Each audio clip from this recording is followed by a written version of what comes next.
Bien, creo que ya estamos grabando.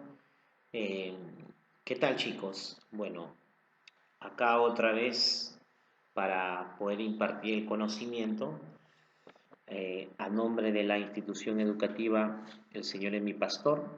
A nombre de los directivos, les saluda el profesor Yomides Loloy, profesor de la asignatura de biología, esta vez para dictar una clase vía virtual para los alumnos de quinto año. Bueno, nosotros ya habíamos trabajado una parte de este primer capítulo de biología. Sin embargo, hemos creído conveniente hacer una recapitulación breve y agregar el contenido que nos faltaba para poder terminar este primer módulo de biología. Así que sin más que decir, vamos a empezar. Recuerda, por favor, las recomendaciones para evitar ser contagiados por el coronavirus. Debemos de recordar que el lavado de manos es de vital importancia.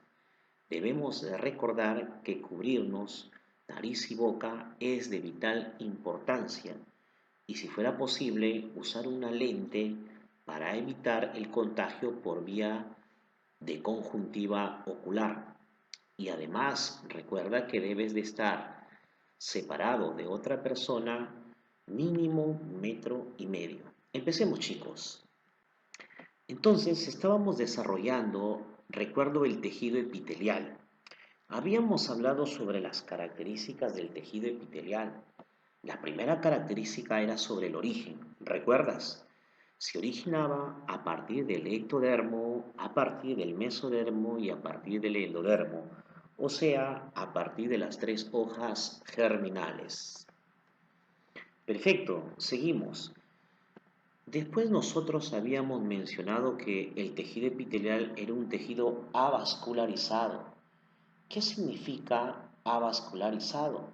El avascularizado hay que recordar que viene a ser un tejido que no presenta vasos sanguíneos. Tejido inervado.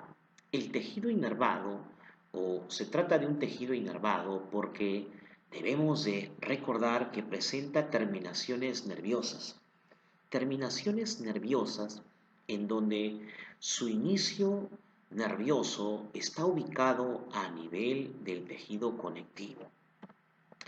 Luego nosotros debemos de recordar que los tejidos epiteliales se encuentran supraadyacentes o sobre una estructura electrón densa denominada membrana basal.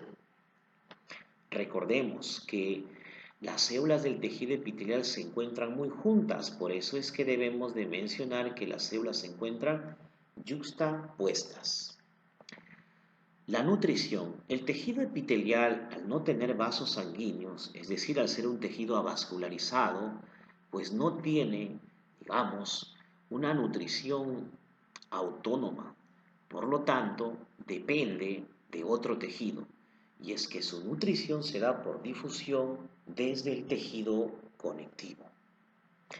Luego nosotros debemos de recordar que el tejido epitelial se une a la membrana basal mediante unas agregaciones proteicas denominada hemidesmosoma. Luego debemos de recordar que el tejido epitelial presenta polaridad, sí, son tres polos, el polo apical, el polo basal y el polo lateral. Y luego va a haber una imagen para poder visualizar esos tres polos. ¿Presentan uniones intercelulares? Claro que sí. Uniones intercelulares como sonula occludens, sonula adherens y los desmosomas. Acá en la imagen nosotros tenemos 1, 2, 3, 6 células epiteliales. Ahora, las 6 células epiteliales están marcadas por tres flechas azules. La flecha azul de la parte superior viene a estar señalando el polo apical. Luego, la siguiente flecha representa o señala el polo lateral y la última flecha el polo basal de la célula. Funciones del tejido epitelial. El tejido epitelial tiene como función la absorción. ¿Ok? Vamos a ir solamente mencionando y luego lo vamos a explicar cuando venga la imagen. Otra función, profe, del tejido epitelial, filtración, claro que sí. Otra, difusión, así es, perfecto. Otra, profe, secreción. La secreción también es una función de los epitelios. La excreción también. Oye, también está la función reproductora. No te vayas a olvidar, no está escrito, no lo he escrito acá, pero también está la función reproductora. Y luego se encuentra la función sensorial, la función protectora, la función pigmentaria, la función endocrina. Primera imagen. En la imagen nosotros tenemos células azules. Bueno, esas células azules representan a las células del intestino. ¿Cómo se le llama a la célula del intestino? Enterocito. Bien, ahora, nosotros luego vemos que los enterocitos o las células azules están agrupadas en dos columnas, una a la derecha y una a la izquierda. La que está a la derecha está cerca a una columna roja que representa un vaso sanguíneo por donde está pasando la sangre. Bueno, entre las dos columnas azules, de células azules, hay un espacio en blanco que se llama la luz intestinal. Ahí, en la luz intestinal, se encuentran, pues, los nutrientes. Los nutrientes van ingresando. Y si te das cuenta, bueno, cuando los nutrientes ingresan, van a ser cortadas esos nutrientes por peptidasas. Sí, ahí están como unas tijeras cortando las peptidasas. ¿A quién cortan? Al polipéptido. ¿Y en qué lo van a transformar? En unos pedacitos pequeños llamados dipéptidos. Y luego los dipéptidos van a ser transformados en monopéptidos. Y date cuenta que los monopéptidos que están en la luz intestinal van a atravesar a la célula azul y van a llegar a la sangre, ¿sí? Bueno, a eso se llama absorción intestinal. Lo realiza una célula epitelial. Ahora, en la siguiente imagen, nosotros estamos ante la cápsula de Bowman. La cápsula de Bowman viene a ser esa estructura que pareciera que se estuviese comiendo a un grupo de vasos sanguíneos por dentro. Ahí está como si le estuviera comiendo. Además, recuerda que los vasos sanguíneos que están ahí, pues llevan desechos. Pero ¿sabes qué? La cápsula de Bowman, de color amarillenta, empieza a quitarle a los vasos sanguíneos todos los desechos representados por puntos negros pequeños. Los va quitando y los va quitando más. A ese proceso de quitarle desechos se llama filtración, donde en la cápsula de Bowman. Y luego nosotros tenemos difusión, ¿sí? La difusión hace referencia a un intercambio de oxígeno con CO2. ¿Dónde ocurre el intercambio de oxígeno con CO2? A nivel de los alveolos pulmonares. Luego viene el proceso de secreción. Secreción. Recuerda cuando una glándula libera un producto que sirve mucho. La leche liberada, según esta imagen, es una glándula mamaria. Y la glándula mamaria libera leche. Y la leche es un producto que sirve. ¿Cómo sirve? Entonces nosotros realizamos secreción y no excreción. Se excreta lo que no sirve. Función sensorial, debemos de recordar nosotros que la función sensorial se encuentra a nivel de los órganos sensoriales. Luego viene la función endocrina. Ya, vamos a saltarnos a la función endocrina. ¿Por qué? Porque en la imagen nos muestran a la glándula tiroides. La glándula tiroides recuerda que deriva o se formó a partir de un tejido epitelial para constituir esta glándula denominada glándula endocrina y producir en ella secreciones denominadas secreciones endocrinas.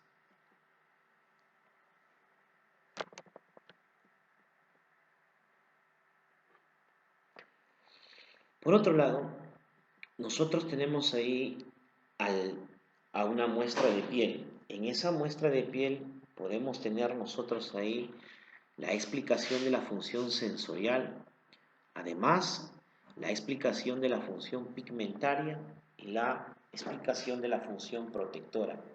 Las células epiteliales se encuentran tan juntas. Entonces ahora nosotros tenemos a la membrana basal. La membrana basal siempre está ubicado debajo del tejido epitelial y se divide en dos partes.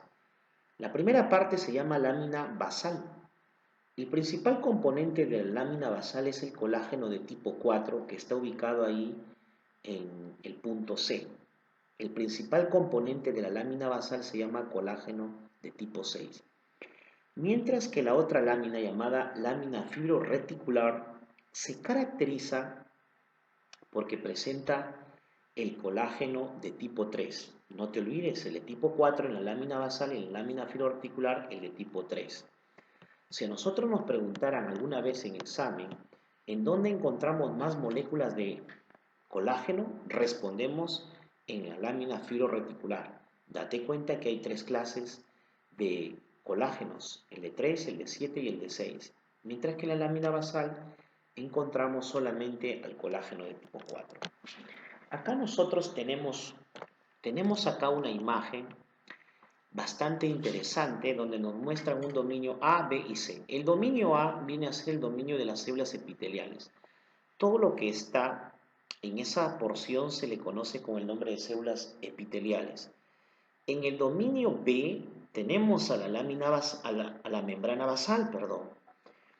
Ese dominio B, repito, es el dominio de la membrana basal y está delimitada por unas líneas discontinuas, por unos puntos, puntos y más puntos. Y bueno, ese dominio B, que vuelvo a repetir por última vez, que es la membrana basal, está dividida en lámina basal y lámina fibroreticular. Ya sabemos que el principal componente de la lámina basal es el colágeno de tipo 4. Y además debemos de recordar que el principal componente de la lámina fibroreticular era el colágeno de tipo 3. En el dominio C ya nos encontramos ahí con el tejido conectivo.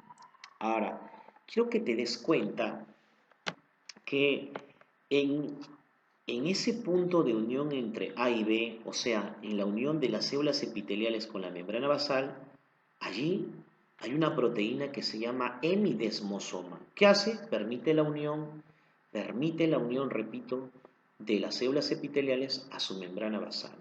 Perfecto. Vamos ahora, vamos ahora a la clasificación de los epitelios. Los epitelios se clasifican en tres grupos. El primer grupo se llama epitelio de cubierta y revestimiento.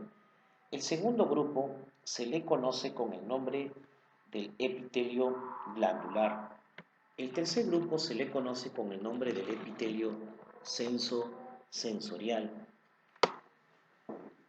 El tejido epitelial entonces se divide en tres grupos.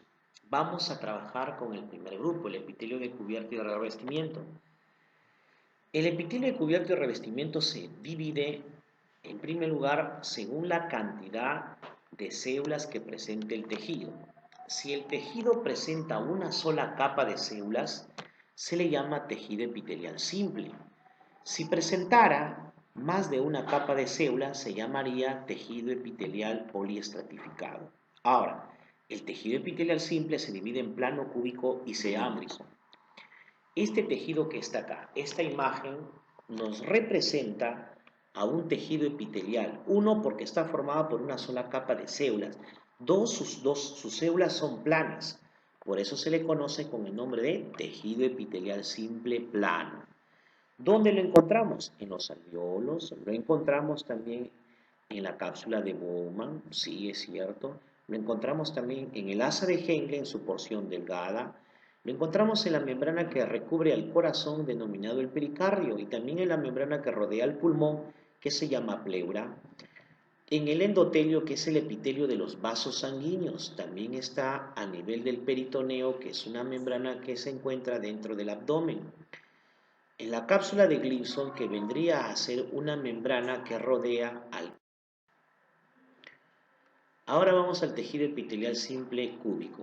El tejido epitelial simple cúbico está ubicado a nivel del túbulo contorneado proximal y a nivel del túbulo contorneado distal. No hay que olvidarse entonces que está en el túbulo contorneado proximal y en el túbulo contorneado distal. También está presente en el asa de Henle, pero en la porción gruesa. en los plexos coroideos, que son un grupo de vasos sanguíneos ubicados a nivel del sistema nervioso y que permite la formación de líquido cefalorraquídeo. Está presente en la superficie de los ovarios, constituyendo un epitelio simple cúbico. También debemos de recordar que se encuentra a nivel de la tiroides, constituyendo los folículos tiroideos. Acá la imagen nos muestra un epitelio simple tipo cúbico.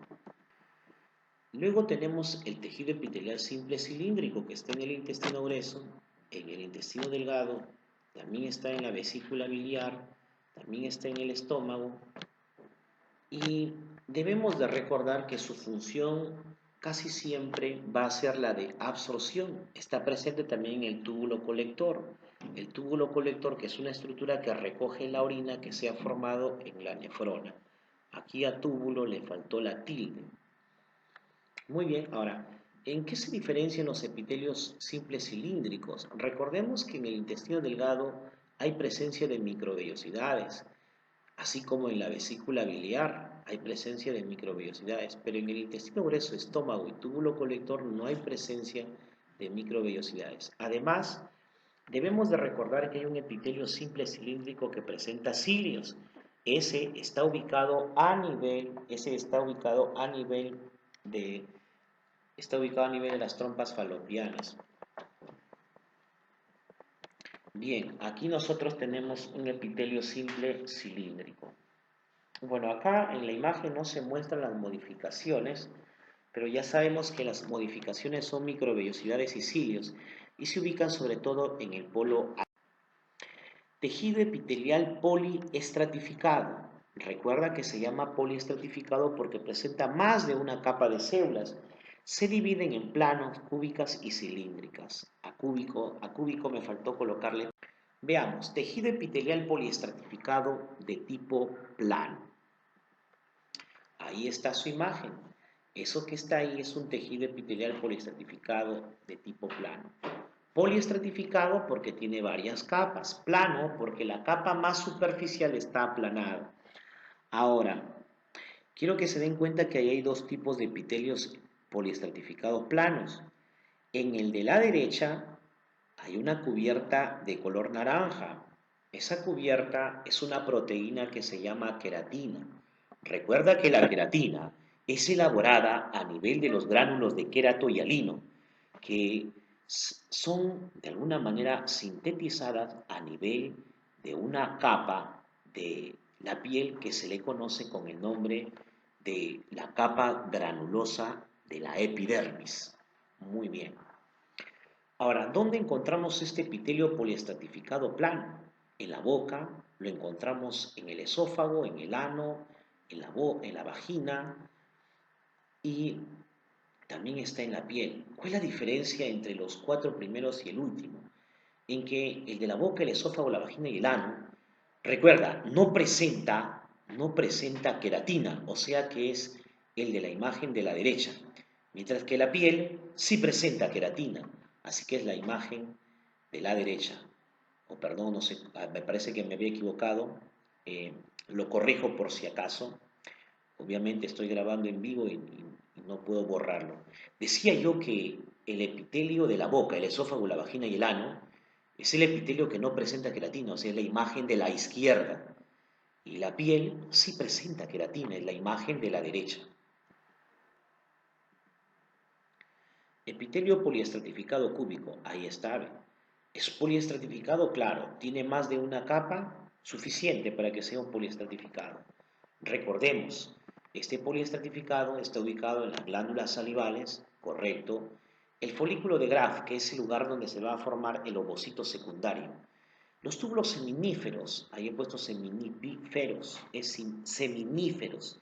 Bórrame la P y ponle una tilde, por favor. Mil disculpas. Los túbulos seminíferos, que son los lugares donde se van a formar los espermatozoides. Por eso es que hay función reproductora. No te vayas. Ahora vamos a pasar a este tejido. Es un poliestratificado, obvio, tiene más de una capa. Como su capa superficial es cilíndrica, se llama tejido epitelial poliestratificado cilíndrico. Ahí está. ¿Dónde? Conjuntivo ocular. ¿Qué es eso? La membrana que rodea a tu ojo. Tu ojo está rodeada Tu ojo está rodeado por una membrana que se llama conjuntivo ocular. En la uretra masculina también la encontramos. Recuerda, la uretra masculina es más larga que la de la mujer. La de la mujer es más pequeña debido a la inexistencia de, del pene. Nosotros tenemos acá los epitelios de cubierta y revestimientos, pero que son considerados especiales. Por ejemplo, en la imagen de la izquierda, en la imagen de la izquierda, nosotros vamos a encontrar un epitelio especial en donde, si observas bien, hay células pequeñas y células más grandes. Hay células medianas y hay células más grandes. Conclusión, las células no son del mismo tamaño, pero todas llegan a la base verde. Todas llegan a la base verde. No hay ninguna que esté flotando o que no llegue a la base verde. A diferencia de la imagen de la derecha, donde hay células que no llegan a la base de color verde. Bueno, vamos a la imagen de la izquierda. En la imagen de la izquierda tenemos a un epitelio llamado epitelio pseudoestratificado. Escucha bien dónde lo vamos a ubicar. Lo vamos a ubicar a nivel de la tráquea, a nivel de los bronquios, a nivel de las fosas nasales, a nivel de la nasofaringe, ¿ok? Y también está presente, no te olvides, a nivel de la trompa de Eustaquio. También en la cola del epidídimo. Y luego nosotros tenemos en la imagen de la derecha a un epitelio que se le conoce con el nombre del epitelio transicional o también llamado urotelio. Recuerda que este epitelio cambia de forma, puede distenderse. ¿Dónde lo encontramos? En un órgano que se pueda distender.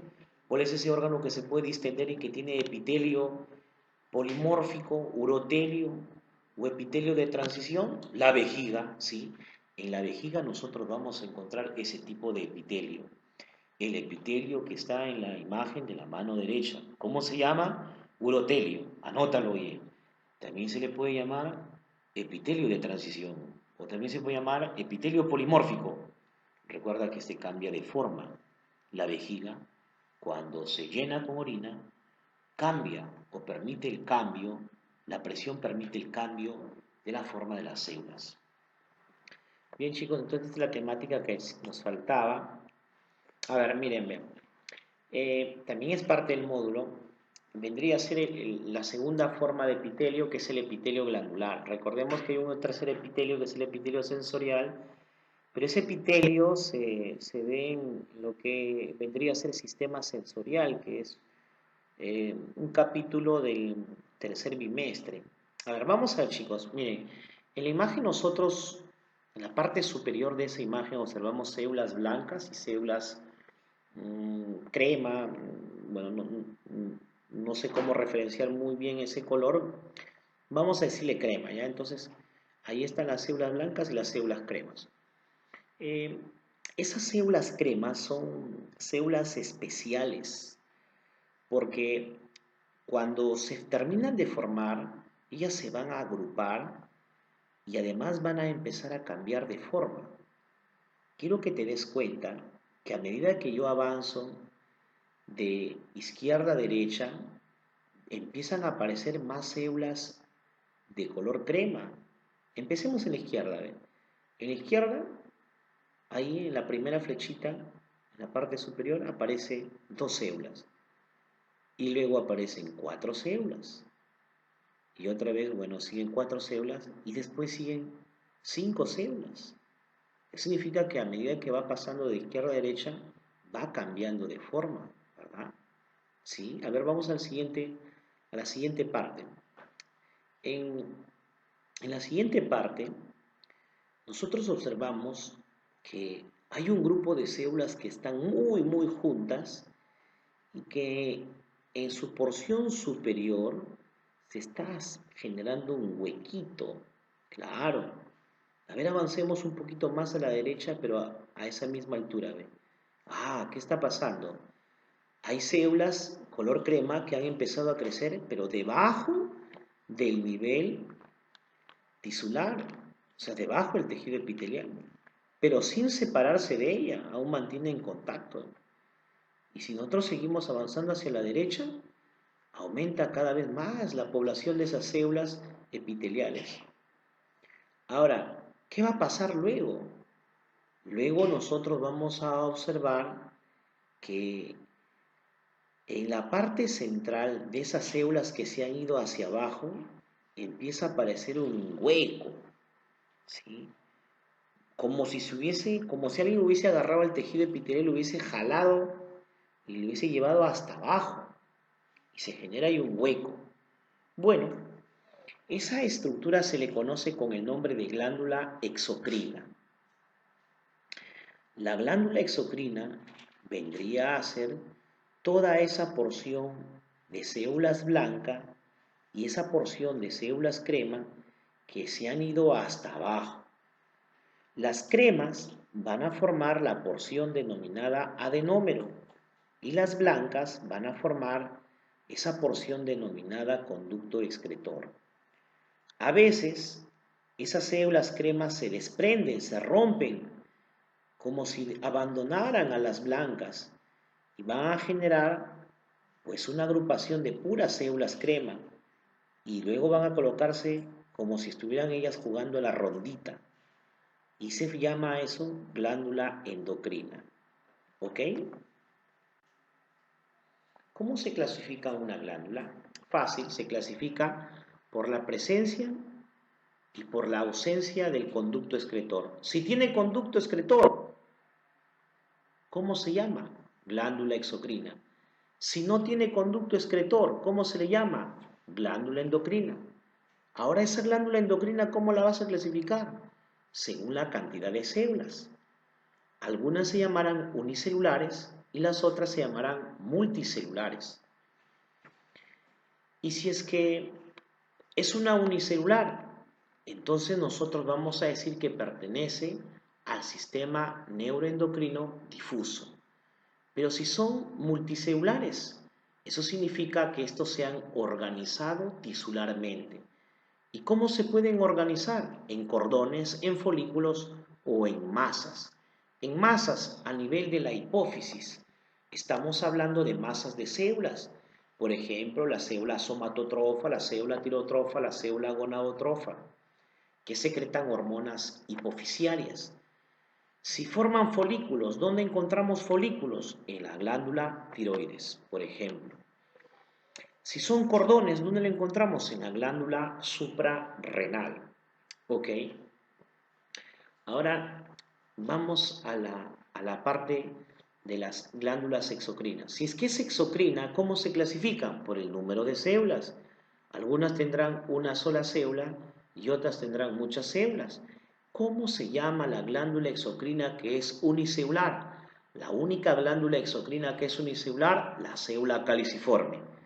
Pero ¿y cómo se llamarán o cómo se clasifican las glándulas que son exocrinas y además multicelulares? Bueno, primero tenemos que clasificarla por su forma, por la forma del conducto excretor. Algunas tienen un conducto excretor que no se ramifica y otras veces sí se ramifica. Si no se ramifica se llama glándula exocrina con conducto excretor simple. Pero si la glándula se ramifica, emite ramas, entonces se llama glándula exocrina con conducto excretor compuesto. ¿Dónde encontramos glándulas exocrinas con conducto excretor simple que no se ramifica? A nivel de las glándulas sudoríparas. ¿Dónde encontramos una glándula exocrina con conducto excretor compuesto o ramificado? Lo encontramos a nivel de las glándulas mamarias. Siguiente forma de clasificar a una glándula exocrina de tipo multicelular. Bueno, debemos de tener ahí en cuenta también para poder clasificarla la unidad secretora. ¿Cómo es la unidad secretora? Puede ser de que la unidad secretora sea un tubo, o sea, que el adenómero tenga forma de un tubo. Se llama glándula tubular. Si el adenómero o las células crema, que así la habíamos mencionado, son esferoidales o forman una esfera, entonces se denomina glándula alveolar. Pero hay veces en que va a tener un poco de tubular y un poco de alveolar. A eso se llama túbulo alveolar o compuesto. Ahí está. No se vaya a olvidar. Pero también nosotros podemos clasificarlo por el tipo de secreción. Se clasifica por el tipo de secreción en aquellas que son de tipo mucosa, aquellas que son serosa y otras que son mixtas. Mucosa, las sublinguales; serosa, la parótida; mixta, la submaxilar. Y también se clasifica por el modo de secreción. Ya vamos a explicar los tres mecanismos que son apocrino, merocrino y holocrino. Acá está. Esta imagen importante para poder expresarnos o explicar la secreción merocrina, apocrina y holocrina. Pero antes, una explicación general de toda esta imagen. Esta imagen tiene una porción verde, una porción roja y una porción celeste. ¿Dónde, profe? ¿Dónde veo esos colores? En la parte inferior de la imagen. Vamos a observar que toda la porción verde hace referencia a glándulas exocrinas. La porción roja hace referencia a una glándula endocrina, a aquellas que elaboran productos y que van a ser enviados a la sangre. Por eso es que ahí han puesto un vaso sanguíneo. Las glándulas que tienen secreción paracrina y autocrina, pues si se trata de una paracrina, necesita de otras células y esas células están debajo. Hay 3 células pequeñitas. Siempre estas hormonas actúan pues en una célula diana que se encuentra muy cerca. En la parte de la autocrina, ¿qué es lo que pasa ahí? Que la célula elabora un producto y ese producto actúa sobre la misma célula, pero se llama autocrina. Muy bien, nos pasamos a la glándula exocrina, la que estaba de color verde. En las glándulas exocrinas nosotros vamos a encontrar, decíamos, 3 modos de secreción. La secreción merocrina, la secreción apócrina y la secreción holocrina. ¿Qué es una secreción merocrina?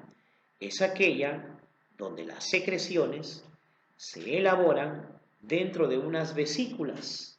Ahí están las vesículas y dentro de las vesículas hay unos puntitos negros que se llaman secreciones. Esos puntitos negros están dentro de unas vesículas. Si está dentro de una vesícula se llama secreción merocrina. Recuerda que en la secreción apócrina y en la secreción holocrina no hay formación de vesículas. ¿Qué pasa con las vesículas? Las vesículas se unen al polo apical de la célula y cuando ya está en el polo apical se rompen y liberan el producto, o sea, liberan los puntitos negros.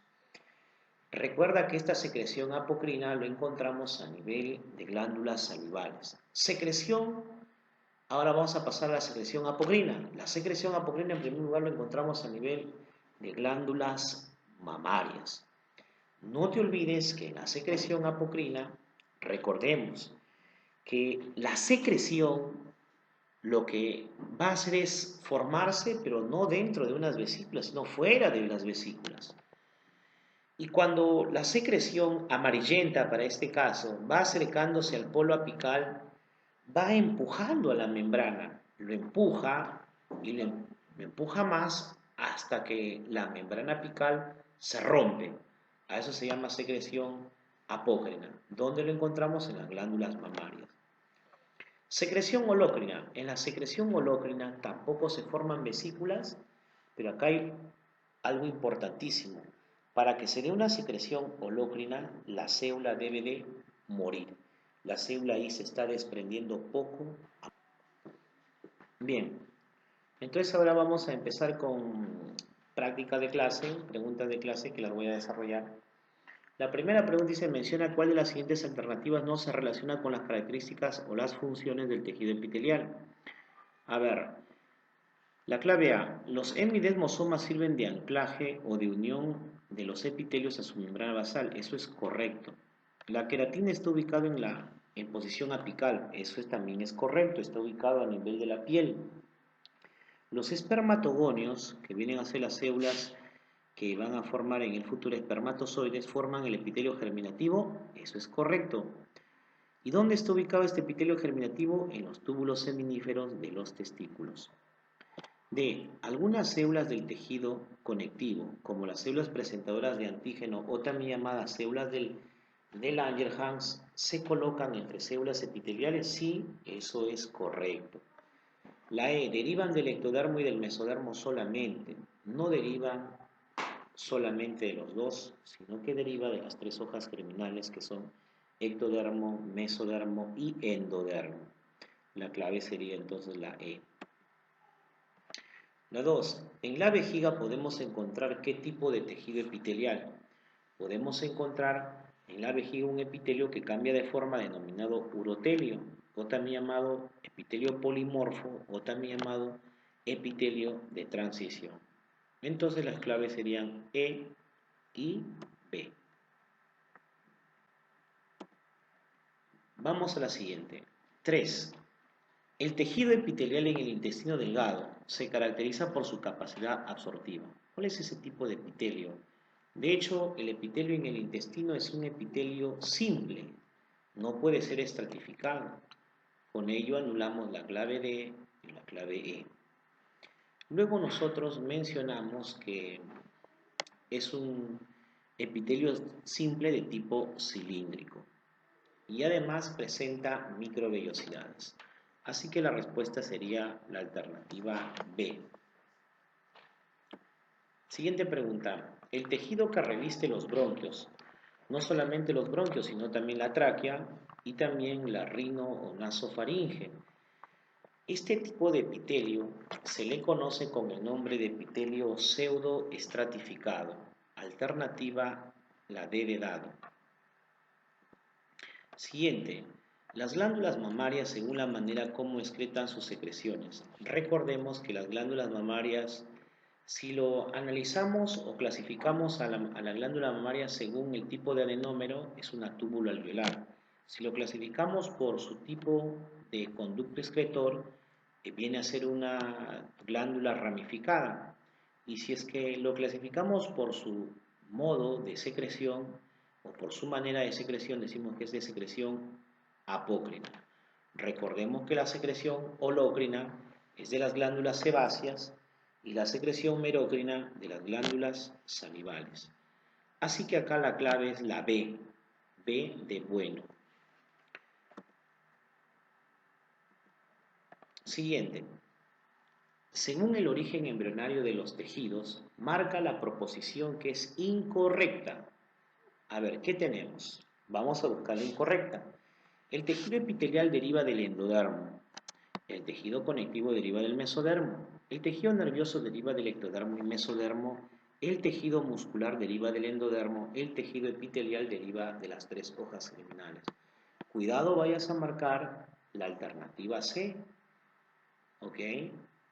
Porque seguramente que has revisado tu libro y en tu libro menciona que el tejido nervioso deriva del ectodermo. Es cierto, deriva del ectodermo, pero debemos de recordar que hay una célula, solo una célula en el tejido nervioso, solo una célula entre muchas que deriva del mesodermo. Esa célula se llama microglia. Luego algunos van a considerar la A o van a considerar la B. A ver, o perdón, algunos van a considerar como clave la A. Porque van a decir, profe, ahí dice que el tejido epitelial deriva del endodermo, eso es incorrecto porque deriva de las tres. Está bien, deriva de las tres, pero el que yo diga que el tejido epitelial deriva del endodermo no contradice al hecho de decir que deriva de las tres hojas germinales. Ahora, si yo te dijera que el tejido epitelial solo deriva del endodermo, ahí sí estaría contradiciendo al hecho de decir que el tejido epitelial deriva de las tres hojas germinales.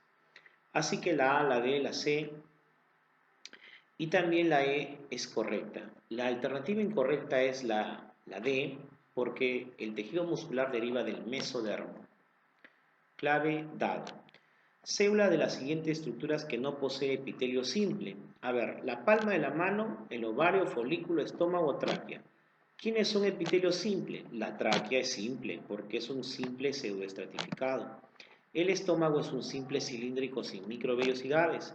El folículo tiroideo es un simple cúbico con microvellosidades. El ovario es un epitelio simple cúbico sin microvellosidades. Y la palma es un epitelio poliestratificado, es decir, no es simple. El que no posee epitelio simple es la palma, porque es poliestratificado plano queratinizado. Clave A. encontramos epitelio simple cúbico con microvellosidades. Ya la habíamos mencionado en la pregunta anterior. Había una que tenía un epitelio cúbico con microvellosidades. Habíamos dicho folículo tiroideo en la clave anterior.